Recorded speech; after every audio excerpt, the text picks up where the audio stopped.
রাজধানীর গা ঘেঁষে গড়ে ওঠা ব্যস্ততম শহর টঙ্গীতে এখন মাদকের ছড়াছড়ি। হাত বাড়ালেই পাওয়া যাচ্ছে নেশার দ্রব্য। আর এ কারণে বিশ্ববিদ্যালয়, কলেজ, এমনকি স্কুলের শিক্ষার্থী সহ এলাকার তরুণেরা হয়ে পড়েছে মাদকাসক্ত। অনেকে আবার মাদক সেবন করতে করতে অর্থ সম্পত্তি হারিয়ে এখন নিঃস্ব হয়ে পড়েছেন।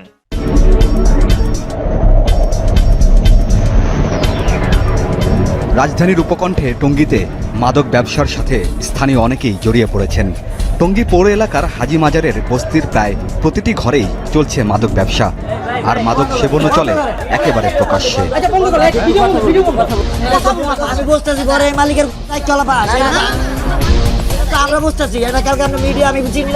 একটি বস্তিতে প্রবেশ করে দেখা গেছে ইয়াবা আর হেরোইনের মতো মরণ নেশায় আসক্ত অনেকে এখনো জড়ো হয়ে নেশা করছে। খাওয়ার পরে ভালোই লাগে, না খাইতে পারলে মনে করছে হাঁটতে চলতে পারি না, খাইলে ভালোই লাগে, হাঁটতে চলতে পারি। পাওয়া গেল এক বৃদ্ধকেও। ইনহেলার ছাড়া তার নিঃশ্বাস নিতে কষ্ট হলেও তিনি হেরোইন ছেড়ে স্বাভাবিক জীবনে ফিরে আসতে পারছেন না। না খাইলে তো দুর্বলতা ব্যবহার করি। হ্যাঁ, না খেলে শরীর দুর্বল লাগে। আর দুর্বল চলতে পারবো না, একদম দাঁড়াইতেও পারবো না। খাওয়ার পর একটু দাঁড়াইতে পারবো। মাদকের জন্য অর্থ জোগাড় করতে গিয়ে মাদক সেবীরা জড়িয়ে পড়ছে নানা অপরাধের সাথে। চুরি করতে গেছিলাম হিরণ খাওয়ার লেগে, পরে মায়েরা এই যে পঙ্গু বানা দিয়েছে। যমুনা টিভির ক্যামেরা দেখে মাদক ব্যবসায়ীরা সটকে পড়েন। তবে সরেজমিনে যাদের পাওয়া গেছে তারা সবাই মাদক ব্যবসার সাথে জড়িত থাকার কথা অস্বীকার করেন।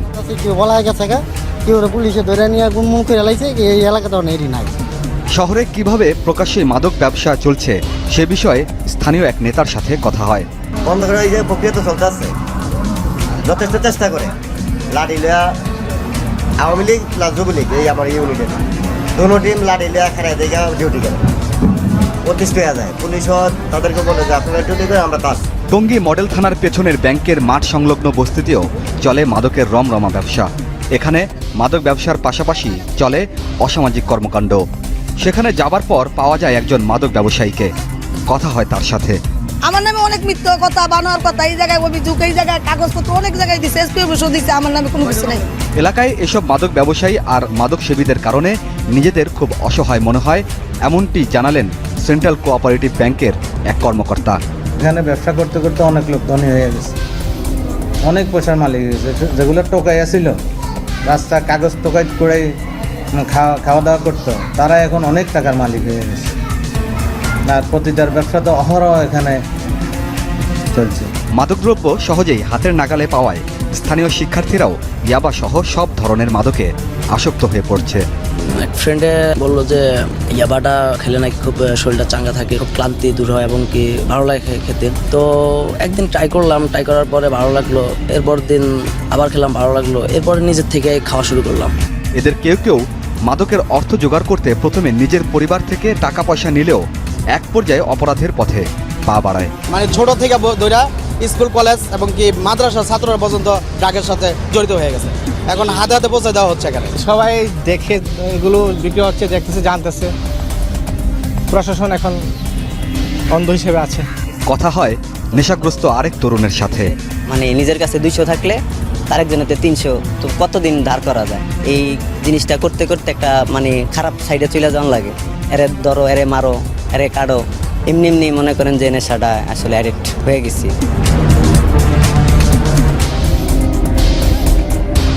18 বছর ধরে মাদক সেবন করে এই মাদক সেবী পৈতৃক ভিটেমাটি হারিয়ে এখন নিঃস্ব প্রায়।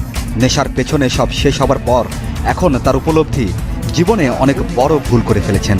টঙ্গীতে বাড়ি ছিল, সেই বাড়িটা হারাইছি। আরো মান ইজ্জত, নিজের যৌবন শক্তি, যৌবনকালটা হারাইছি। এখন বৃদ্ধ হয়ে গেছি, এখন তো আগের মতো শক্তি পাই না, কাজকর্ম ভালো একটা করতে পারি না। যদি জীবনের শুরু থেকেই যদি ভালো থাকতাম তাহলে মনে হয় উন্নতি আরও অনেক জীবনে অনেক হতো। থানা পুলিশের রহস্যময় নিষ্ক্রিয়তার কারণেই টঙ্গীতে মাদকের ব্যাপক বিস্তার ঘটেছে বলে অভিযোগ করেন স্থানীয়রা।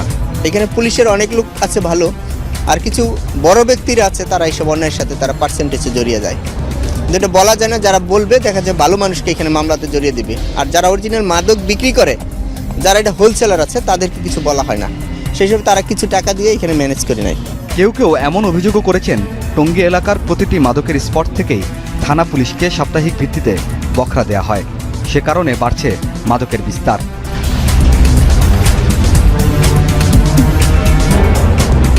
স্থানীয় সংসদ সদস্যের বাড়ির সামনে গিয়ে দেখা যায় সেখানেও প্রকাশ্যে চলছে মাদক সেবন। মনে করেন যেটা না খাইলে শরীর চুট করে, এটা খাইলে আর কি একটু ভালো লাগে করে। এই যে আমি ড্রাইভ করে যাই, কম বেশি টাকা পাই, টাকাটা নেশা পানি করি হিরুঙ্গি। টঙ্গী পৌর এলাকায় নয়, টঙ্গী রেল স্টেশনেও বসে মাদকের জমজমাট আসর। এলাকায় মাদকের বিস্তার রোধে কাজ করছেন বলে জানান সংসদ সদস্য। যেখানেই বাংলাদেশের রেল স্টেশন এলাকা দেখবেন সেখানেই কিন্তু এই মাদকের বিষয়গুলো বেশি থাকে। যেখানে দেখছি যে আইনশৃঙ্খলা রক্ষাকারী বাহিনী তারা বিভিন্ন বিষয়ে করছে না, সেখানে আমরা নিজেরা গিয়ে আমাদের দলীয় নেতৃবৃন্দদেরকে সাথে নিয়ে আমরা নিজেরা সেই মাদক উচ্ছেদ করছি, নিজেরা হাতে হাতে ধরছি। ব্যবসা বাণিজ্য ও মিল কারখানার জন্য বিখ্যাত টঙ্গী এলাকায় বাড়ছে মানুষের বসতি। এই এলাকাটিকে মাদকমুক্ত করতে থানা পুলিশ সহ সংশ্লিষ্ট সবার সমন্বিত উদ্যোগ নেবার কথা জানিয়েছেন স্থানীয়রা।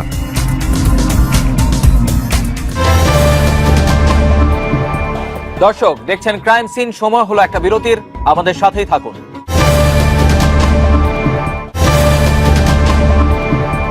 দর্শক স্বাগত আরো একবার, আপনারা দেখছেন ক্রাইম সিন। নারায়ণগঞ্জের চাঞ্চল্যকর 7 খুন ঘটনার প্রধান আসামি নূর হোসেনের স্থাবর অস্থাবর সকল সম্পদের হিসেব চেয়ে নোটিশ দিয়েছে দুর্নীতি দমন কমিশন। সেই সাথে 1 ডজনেরও বেশি পুরনো মামলা পুনরুজ্জীবিত হবার কথাও শোনা যাচ্ছে। চাঁদাবাজি, অস্ত্রবাজি, অন্যের জমি দখল, গুম, খুন, মাদক ব্যবসা এবং আরো বিভিন্ন অভিযোগের ফাইলগুলো এতদিন চাপা পড়েছিল। নারায়ণগঞ্জ যেন আতঙ্কের এক নাম। অপহরণ, গুম, খুনের ঘটনা এখানে যেন নিত্য নৈমিত্তিক ব্যাপার। যেমন বলা যেতে পারে 7 খুনের কথা।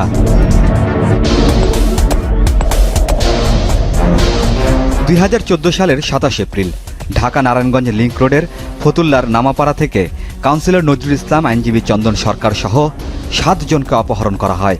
3 দিন পর তাদের লাশ পাওয়া যায় শীতলক্ষ্যা নদীতে।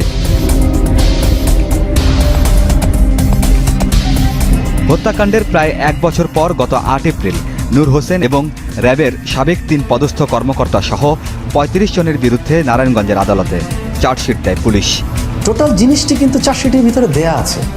এখানে কিন্তু যে 35 জনের বিরুদ্ধে অভিযোগপত্র দেয়া আছে সকলও কিন্তু অন দ্য স্পট হত্যার সাথে জড়িত ছিল না। যে যেভাবে জড়িত ছিল, হত্যায় সংশ্লিষ্টতা ছিল, তাকে সেইভাবে লায়াবিলিটি ফিক্স করা হয়েছে। এদিকে পুলিশের দেয়ার চার্জশিটে মামলার সব আসামিকে অন্তর্ভুক্ত না করায় পুনঃ তদন্তের দাবি জানিয়ে আদালতে নারাজি আবেদন করেছিলেন কাউন্সিলর নজরুল ইসলামের স্ত্রী। আমরা আগেই খবর পেয়েছি নারায়ণগঞ্জ আমাদেরটা টিকবে না। মানে কি টিকবে না? এই নারাজিটা টিকবে না। তবে নারায়ণগঞ্জের আদালত তার আবেদন খারিজ করে দিয়েছে বলে জানিয়েছে পুলিশ। অভিযোগপত্র দাখিলের সাথে সাথেই কিন্তু একটি মামলার বাদী তাদের সন্তুষ্টির কথা জানিয়েছেন। তদন্তকারী সংস্থা এবং সরকারকে ধন্যবাদ জানিয়েছেন। আরেকজন বাদী ম্যাজিস্ট্রেট কোর্টে তিনি অ্যাপিল করেছিলেন। সে অ্যাপিল কিন্তু ম্যাজিস্ট্রেট কোর্ট থেকে খারিজ করে দেওয়া হয়েছে। এই খারিজ আদেশের বিরুদ্ধে উচ্চ আদালতে যাবেন নিহত নজরুলের স্ত্রী। আমরা উচ্চ আদালতে যাব। মানে যে কি চাবেন? পুনরায় তদন্তের জন্য, যাতে পুনরায় তদন্ত করা হোক এবং পুনরায় চার্জশিট দখল করা হোক। নূর হোসেনের মুখ থেকে শুনে ওকে রিমান্ডে নিয়ে এই হত্যার আসল পরিকল্পনাকারী নূর হোসেন তো জোর গলায় এখনও বলে যে সে এই হত্যা একজনের দায় ভার নিবে, 7 জনের ভার নিবে না। 7 খুন মামলার প্রধান আসামি নূর হোসেনকে দেশে ফিরিয়ে আনার পর তাকে রিমান্ডে নিয়ে জিজ্ঞাসাবাদ করে ঘটনার নেপথ্য নায়কদের চিহ্নিত করার দাবি উঠেছে জোরে সোরে। এই মামলায় এই আসামিকে যাতে জিজ্ঞাসাবাদ করা হয়, ইনভেস্টিগেশন করলে আমার মনে হয় যে এই হত্যাকাণ্ডটা কারা, এই নূর হোসেনের সাথে কারা কারা পরিকল্পনার সাথে জড়িত এবং কোথায় বৈশা কীভাবে পরিকল্পনাটা করেছে, কারা কারা উপস্থিত ছিল এবং অর্থের যে যোগানটা, সে যোগানটা কিভাবে হয়েছে এবং র্যাবের সাথে কে কিভাবে যোগাযোগগুলি করেছে, এই সব বিষয়গুলি বের করার জন্যই তাকে জিজ্ঞাসাবাদ করার জন্য আমরা দাবি জানিয়েছিলাম। নারায়ণগঞ্জের এই আইনজীবীর মতো একই দাবি করেছেন 7 খুনের ঘটনায় নিহত অন্যদের স্বজনেরাও।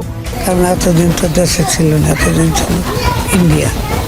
এখন যেকাল দেশে আনছে ওরা এই দেশে রিমান্ডে নিয়ে ওর তথ্যটা বাইর করা। আর কি বিচার চান? আমরা খুনের বদল খুন বিচার, ফাঁসি চাই। কোডো উড়াইয়া রিমিডাই না জিজ্ঞাস করুক যেন হ্যাঁ কারাই অর্ডার দিতে মারতে এতারে মানুষ কোন সাহসে মারলো, কি অপরাধে মারলো, জিজ্ঞাসা সরকার কাছে আমার দাবি।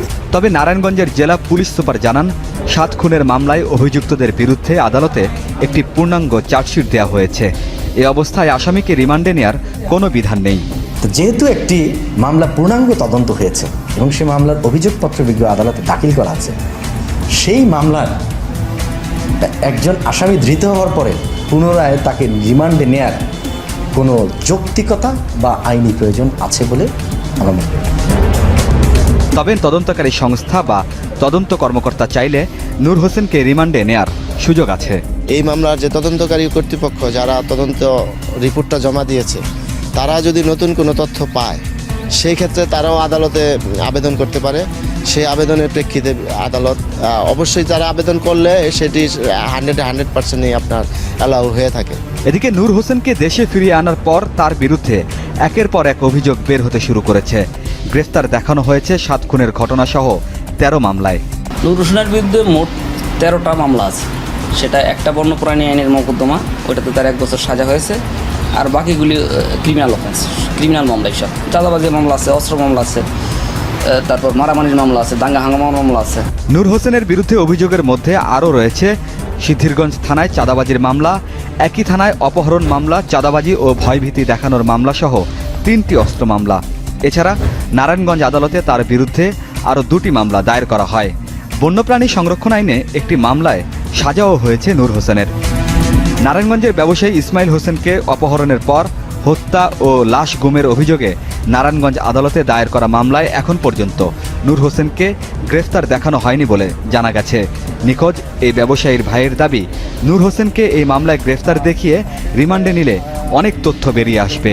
প্রধানমন্ত্রী এবং স্বরাষ্ট্রমন্ত্রীর হস্তক্ষেপের মাধ্যমে যাতে এই মামলার তদন্তকারী কর্মকর্তা নূর হোসেনকে গ্রেপ্তার দেখিয়ে তাকে জিজ্ঞাসাবাদ করে এবং তাকে জিজ্ঞাসাবাদ করলেই ইসমাইল অপহরণ এবং গুমের মূল রহস্য বেরিয়ে আসবে।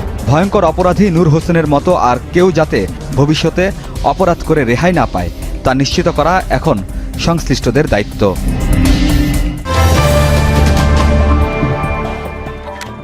দর্শক দেখছেন ক্রাইম সিন, সময় হলো একটা বিরতির, আমাদের সাথেই থাকুন।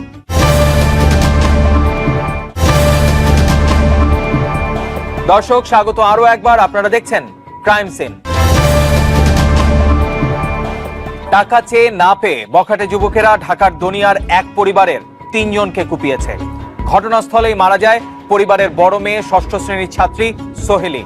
আর গুরুতর আহত অবস্থায় সোহেলির মা এবং ছোট বোনকে নিয়ে যাওয়া হয় হাসপাতালে। ঘটনার 14 দিন পর পুলিশ একজন আসামিকে গ্রেপ্তার করতে সক্ষম হয়েছে।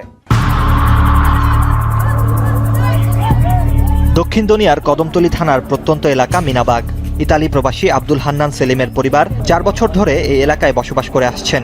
গত 3 নভেম্বর আব্দুল হান্নান যখন ঘরের বাইরে, তখন তাদের পূর্ব পরিচিত রাব্বি নামের এক তরুণ আরেকজনকে সঙ্গে নিয়ে বাসায় ঢুকে পড়ে। আমরা ঢুকতে আহত অবস্থায় পাইছি, সব খবর না মোবাইল না, পিছিয়ে ছিল, রক্ত মাখা ছিল। যারা লোকজন আইয়া পুলিশে আইসি মতন বাচ্চারা রেল হয়ে গেছি আমরা মেডিকেল। ছেলেগুলো 1 বছর আগে জায়গা ভাড়া থেকে গেছে, আগে থেকে আসা যাওয়া করতো। কিছু বুঝে ওঠার আগেই তারা হান্নান সেলিমের স্ত্রী ও 2 সন্তানকে কুপিয়ে ফেলে রেখে যায়। ঘটনাস্থলেই মারা যায় বড় মেয়ে সোহেলি। ঘটনার পর ওই পরিবারের কাউকে বাসায় পাওয়া যায়নি। পাওয়া গেল বাড়ির মালিকের স্ত্রীকে। যাদের নামে এখন মুক্তি এটা ছিল 2014 জানুয়ারি পর্যন্ত ছিল। আমি এটা কিছুই জানি না, মানে কয়জন ছিল না ছিল কিছুই জানি না। খালি ওই আপা যখন মানে হয়েছে এসে পর্যন্ত এসে বলছে যে আপা আপা, এটা বলার পর রিটার্ন সে আবার চলে গেছে আহত অবস্থা। হ্যাঁ আহত, পুরো বডিতে রক্ত টক্ত মাখা ছিল এটুকু। পুলিশ বলছে হত্যার উদ্দেশ্য নিয়েই বাসায় ঢুকেছিল তরুণরা। ওরা ব্যাগ নিয়ে ঢুকছে এবং যেটা ব্রুটালি মারছে তারা বোঝা যায় তারা প্রি প্ল্যান ছিল মারাতে।